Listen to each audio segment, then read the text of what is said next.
to pesibino surtout mbote partout au bozolanda biso dans le monde et to y a encore na émission na biso lelo pour que nous puissions parler de notre pays. Et l'émission que au bozolanda sikoyo eza en relais et na partenariat na Moïse Moke TV, tous travailler na Moïse Moke TV et sur le quotidien na Moïse Moke TV au monde quelque part abonnez-vous. Donc sur cliquer kawana pour la directement émission tous en relais na Amiel Pro TV. Ce qu'on raté biso na Moïse on retrouver biso pepe na Amiel Pro TV car cette même émission. Donc cliquez quand abonnez-vous pour que au ratakate ba émission na biso. Le long na concernant notre pays et thème nanga ezali l'RDC sera sauvé et délivré. RDC et aux allons sauver et délivré. Bien-aimés dans le Seigneur, et nanga juste là le baïpa na biso oyebi valeur ya motuya ya étoile yango pe e nécessitaka bitumba pembeni na yango babondisaka kaka mutu oyo aza na mutuya pe aza na ba qualité pe akoki ko produit makambo malamu lobi nde mutu wana nde babondisaka. RDC aza lokola ndunda o baloni ata bazobwakila yango mai me yebaki aosalaka pe na banguna banguna ya ndunda ezala nini eza chaleur eza pe moi azo frapper na ndunda pour que ebima bien te chaleur pe ezo permettre à ce que ndunda kolate. RDC c'est un pays béni par l'Éternel et c'est un pays où zinga nango eza entouré par la promesse ya Nzambe et au travers la promesse oyo yango est nécessité na biso bitumbe belé autrement vivre aujourd'hui des crises. Laissez-moi vous dire et avec na tango moko pe Hérode a constaté que ezana mutu moko azala quoi le roi des rois zobotama et a fait ça qui mobeko na tango na ba exterminer tous les enfants. Bien-aimés, le monde aujourd'hui est dirigé par des grands sectes. Il y a satanique aujourd'hui siégé partout dans le monde. Tikangana lobanayo ta mususo yebi yango malonga te. Ezana bato babengaka les multinationaux. Ezana bango nde aujourd'hui baza kokokisa mokanga Bible obi que malheur à la terre car le diable est descendu avec une forte colère. Bavandi wana enfin que ba siéger peut ba dominer l'écolo du monde entier. Objectif na bango eza que bazwa esika ba kumisa bango bato ba adorer bango. Bien-aimé, partout autrement dans le monde entier, il y a des réalités qui se présentent. Ils ont la crise économique, ils ont la guerre tellement et ba auteur makambo ils ont ba oyo ba ningi ke ba finansaka. Ba grand secteur ngo za banini, ils ont ba franc-maçonnerie, ils ont ba illuminati. Bango baza ba grand riche du monde, baza na ba entreprise ebele. Pe bango lelo bakomosa lokola baso ba beki ya ba pays oyoyo bazangi ba fonto bazangi économie.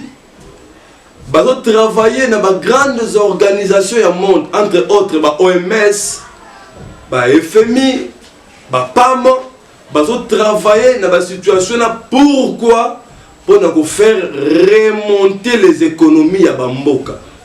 Mais sachez-le bien, tango baza ko pesa ba financement na bango na ba pays eza ko cacher na se ba financement na bango des conditions ba conditions ezanini que le pays ezala soumis na ba ordre na bango. Voilà ce qui motoaza éveillé te à comprendre makambo autrement mais bano baza na lumière ya Yesu Christo ba comprendre où va le monde. Bien-aimé, sur l'Apocalypse chapitre 13, nous comprendre makambo na zoloba. Ababi que dragon n'a pas si bête pouvoir. Mais tant que dragon a pas si bête pouvoir, Tout le monde batu ya mboka baza ko sepela ko adorer la bête. Et ça aujourd'hui, bah pays tout comme ressourcé par des richesses, par bateau, bazar ba bozué belé. Tout comme ko adorer bango. J'ai suivi dernièrement un musicien congolais. On va retourner j'ai demandé au président de la République ceux qui a la commission à censure. Voilà. Pour naïe, les femmes peuvent se promener ni ba bête musique ba clipper à la ni. Pour na bango, ils le trouvent ça normal. Oh, ils sont en train d'adorer la bête sans le savoir. Bien aimé, Zala bo sosoliata on peut comprendre. Grand problème aux se subsister aujourd'hui dans le monde. Les autres ont parlé sur le corona. Plusieurs parlent sur le coronavirus. Mais aujourd'hui, parmi les multinationaux que je cite, Maokat n'a pas prononcé pour dire que Bissonde Tozo Kamamokili. Voilà. Bangonde Bokamamokili. Les autres diront, arrêter la stratégie, comment le monde doit évoluer après le corona. Aujourd'hui, nous allons parler sur corona. Mais bango baza ko arrêter la stratégie n'engani ba kotambusa mokili après corona. Bien aimé, soyez éveillés. Nathan l'ennemi le diable s'élève. Et Satan au paiement en Nzambe fois tellement comme Daniel. Promesse de prophétie en Nzambe pour notre pays Congo et affaiblir Bissoté. Mais et faire remonter Bissot dans la prière afin que cette promesse s'accomplisse. L'ennemi le diable a yebi makasi ya mboko. Il y a eu de grandes richesses en Mboko. Il y a un télément afin à mettre terme. Il y a ça dans la politique. Mais il y a influencer le pouvoir politique pour que pas exécuter le mariage homosexuel. Oui, que en France, on a rappelé qu'aujourd'hui en France, ceux qui moi na botami en France lelo. Na 4 hôpitaux bachake sous sexité. Surtout na pas bachake sous sexité. Moi, je suis pour le sexe, je suis comme à l'âge de 18 ans. Moi, si toi, vous mobile. Voilà comment les sectes monter pour faire déstabiliser le monde. Apocalypse chapitre 13, verset 7. Apocalypse chapitre 13, il lui fit donner de faire la guerre aux saints et de le vaincre. Bête oh va passer pouvoir abonisa basantu pe alonga bango. Les babi qui va réussir. Pourquoi va réussir? Pour ba monde bakangi ba église dans le monde. Bakangi ba église dans le monde pour na bango c'est une réussite. C'est qu'ils ont fait la guerre contre les saints mais ba gagner bango. Bien-aimés de Dieu, soyez éveillés. Comme il peut se noter dans la distraction inutile et politique. Le Congo n'appartient pas seulement aux politiciens. Le Congo t'appartient, le Congo m'appartient. Prière nayoto, prière nanga peut délivrer le pays, ce que le président ne peut pas faire. C'est ce que nous voulons faire. Ce que Jésus m'a commis pour vous fortifier, aujourd'hui la 2 Chroniques chapitre 7, dans 2 Chroniques chapitre 7, ma commis sur la bisonine. Na toko otanga na biso pour tous en la clarté ya maloba ya Nzambe pour na pato bazo na biso de part et d'autre. 2 Chroniques chapitre 7 dans le 14e verset. Si mon peuple sur qui est invoqué mon nom s'humilie, prie et cherche ma face, et s'il se détourne de ses mauvaises voies, je l'exaucerai de cieux. Je lui pardonnerai son péché et je guérirai son pays. Ah, nous allons comprendre. Ce qui est libota ya Nzambe. Nzamba otala libota. Tant que les nations, l'Éternel ne regarde pas le président, le politicien. Tant que les nations, Nzambe a mon akande église nae. Or église en Nzambe il y a mon peuple à Jésus Christ. Aujourd'hui, je vous dis, c'est que tant que peuple que si le peuple sur qui invoque mon nom, liboto Nzamba ponaki depuis lola. Ce qui est fou comme il est pas Nzambe, l'Éternel va sauver le pays à cause d'eux. Est-ce que vous comprenez ma gambo? Le comme mouké procès 100 jours. On les gars que top Congo FM. Bakanga qui batika qui ce sont des distractions bien-aimés. Soyez concentrés à l'Éternel parce que le pays sera délivré par ta prière. Si les peuples sur qui invoquent mon nom, les peuples congolais, ceux qui t'ont invoqué Nzambe Nabosolo pour notre pays, notre bénédiction dépend de notre pays. Laissons la distraction, mes bien-aimés. Prions l'Éternel afin que l'Éternel nous guérisse, afin que l'Éternel nous délivre. Tala monguna zingi zingi mboka dans la province.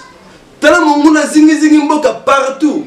Pourquoi? Parce qu'il connaît bien la valeur et l'accomplissement de la promesse. Moi je priais l'Éternel m'a fait ouvrir les yeux. Et non, on a comment les blancs pour se ressourcer. Non, on a comment les blancs pour qu'ils vendent. C'est que c'est un pays béni par l'Éternel. Mais ce sont nous qui sommes distraits. Ne soyez pas distraits, que les politiciens vont s'abissoter, pas embrayer bissoter. Soyez concentrés vers l'objectif. Priez l'Éternel pour notre pays. Et l'Éternel nous bénira. Et l'Éternel fera de nous de grandeurs de choses. Nathan Mukanda Souka, pour que tu clôturer, Nathan Mukanda Jérémie chapitre 29 verset 7. Jérémie chapitre 29 verset 7. Sur Tangi to comprendre qu'est-ce que la Bible dit. Jérémie chapitre 29 verset 7. Jérémie 29 verset 7. Bible zo ba bisoni. Cherchez les biens de la ville où je vous ai mené en captivité et priez l'Éternel en faveur parce que votre bénédiction en dépend des siens. Recherchez les biens de la ville. Oh là. Toluka bolamu ya mboka. Bolamu mboka luka mona ba débat politique té. Bolamu ya mboka ko luka mona lo sambo na yo. Lo sambo na yo ndeko délivrer mboka oyo. Avec que votre bénédiction en dépend d'eux. Une fois nous prions l'Éternel, une fois nous invoquons l'Éternel pour notre pays, l'Éternel sera présent afin de délivrer notre pays. L'Éternel ne se cache pas derrière les politiciens, mais l'Éternel se cache derrière les prières des saints. Et l'Éternel va délivrer notre pays. Ne soyez pas distraits. Là où vous êtes, réveille-toi. Que les politiciens ne t'ont pas découragé, tu vas embrayer, sauter le loco, mouké, n'a pas pasteur, tout le monde, comme ça, mouké, top, comme FM. Non, non, non, non, non. Cherchez l'Éternel. Te délivrer mboka par la prière et l'Éternel a rejoint le coup. Je vais prier avec toi là où vous êtes. En fait, que ma coquille peut ma casse sur nos éléments. Car rien ne marche, la prière peut changer la décision et le monde spirituel. L'Éternel, le Dieu d'amour, il nous a ma coquille peut ma capacité à causer au-delà. J'ai prié pour mon pays et j'ai prié pour tous ceux qui me suivent de près ou de loin. Seigneur, donnez-nous le réveil dans le temps, afin que nous puissions pousser des cris entre tes seins, afin que nous puissions pousser des cris entre tes oreilles, afin que tu puisses délivrer notre pays. Exode chapitre 3 verset 7 me dit, balança que pas na yo ba cri, tant oyoka ki po kita que délivra qui. Délivre mon pays, au nom de Jésus, nous avons ainsi prié en te promettant la gloire. Amen. Merci beaucoup Navatos Balandi Bisso et veuillez nous contacter, veuillez nous suivre et veuillez partager cette émission pour notre pays. L'Éternel vous bénira. Nabaki c'est Tozana Moïse Moke TV en relais avec Amiel Pro TV. Pour s'abonner massivement parce que ça va créer ma chaîne chrétienne. Nous parlons plus de réveil. Et beau s'abonner, beau s'abonner. Merci à vous tous. N'Angola, vous êtes nombreux. En Afrique du Sud et Pologne, beau s'abonner, partagez aussi les liens pour sauver des vies, pour nous réveil et l'Éternel vous bénira. Merci.